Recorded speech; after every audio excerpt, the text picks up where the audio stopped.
Check, check, check. I've had these sitting around the shop for a while. I haven't put them on yet. I've got some stainless steel brake lines and now seems like the perfect time. So we're gonna put stainless steel brake lines on the front of our track Toyota Yaris today. I'm gonna jack up the car and pull the wheels off of all four sides because we're gonna need to bleed them. Once you've got the wheels off, it's really easy to get to the original rubber brake lines. Only 3 bolts hold them on. Brake fluid is corrosive, so if you're doing this yourself, make sure that you clean up any spilt brake fluid and do it with gloves, not like I'm doing, barehanded.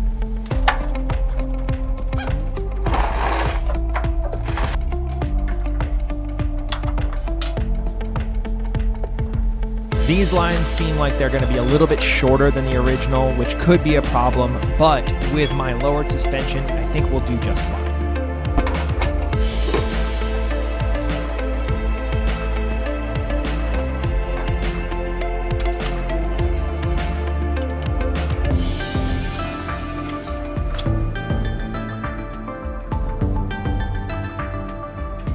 Once the driver's side is done, you can hop on over to the passenger side and repeat the process.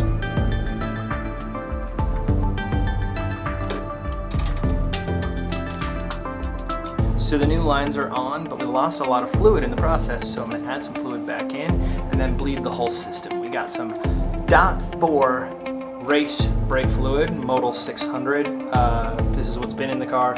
It'll do more than fine. Better brake fluid is designed to not boil at higher temperatures, and this .4 is not at risk of boiling in this little Yaris. So a lot of people assume that if you bleed your brakes, you're gonna need 2 people. But if you're a loner like me, there is a method where you don't need a second person. All you gotta do is have a system like this where your repository is higher than your bleeder valve. That way the air can get pushed out and end up in the bottle and not get sucked back into the system.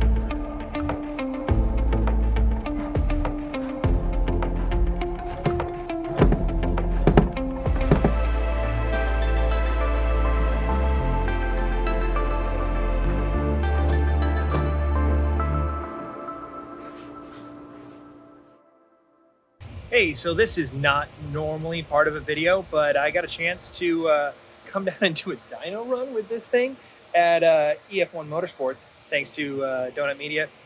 This car is going to be in a video on Donut Media and might have already come out by the time this comes out. So if it has, check it out.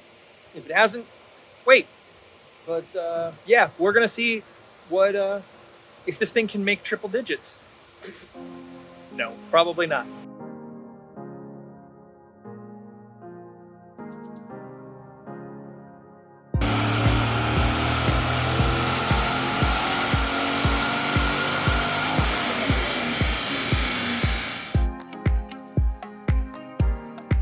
So the Yaris is up on the dyno. Place your bets now. 106 horsepower, flywheel, 160,000 miles ago, but cold air intake, lightweight pulleys, larger throttle body. But that's about it.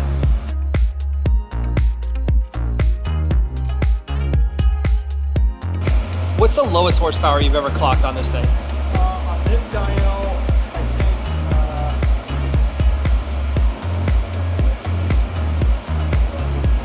I might be going for a record.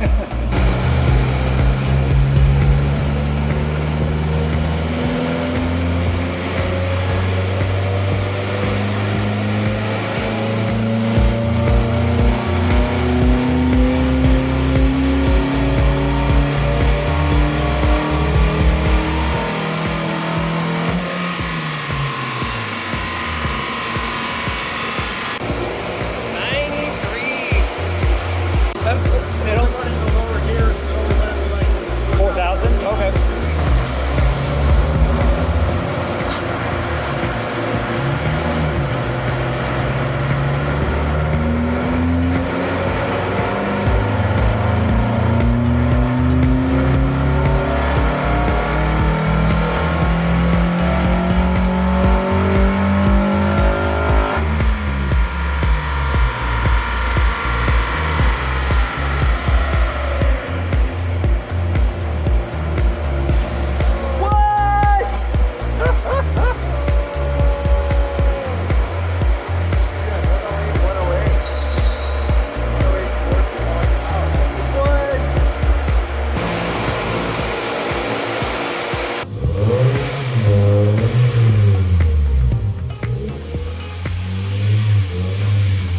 all fine. And done. 5 minutes. That's too short for a video. You know what? I got one more thing that I'm going to show you guys. Take it away, Joey. I'm working the Formula E race in Brooklyn. You want to check it out?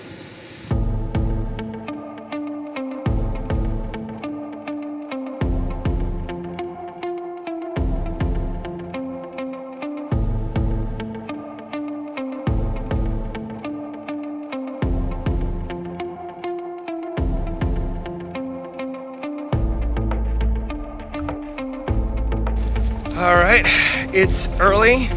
I'm functioning on less than 10 hours of sleep in the last 72, but that doesn't matter because it's race day. So Formula E is a little different. The cars are all electric. It's an all electric open wheel series. It's kind of closed wheel. Yeah, so we're about to get into more practices, and then we'll be doing qualifying. Qualifying is pretty interesting here. It's 6 cars at once, so 4 groups, and then the highest 6 out of those go to a head-to-head, and then they each go out for their lap. So changing conditions can really affect stuff. There we have the race after that.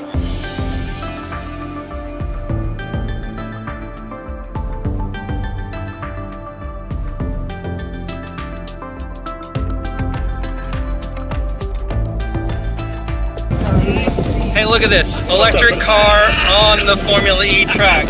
This is what Formula E must feel like. Exactly like this. Yeah. I'll just play this in like fast forward, and that'll be exactly what it's like, right? Yeah.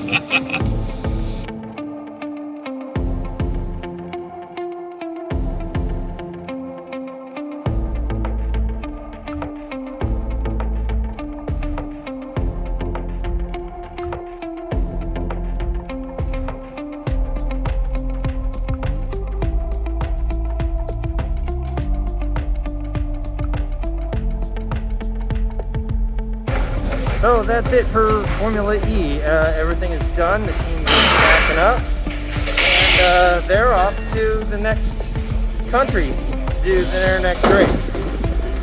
I'm just going home. So hope you enjoyed, and I'll see you next time because we're definitely gonna make another video.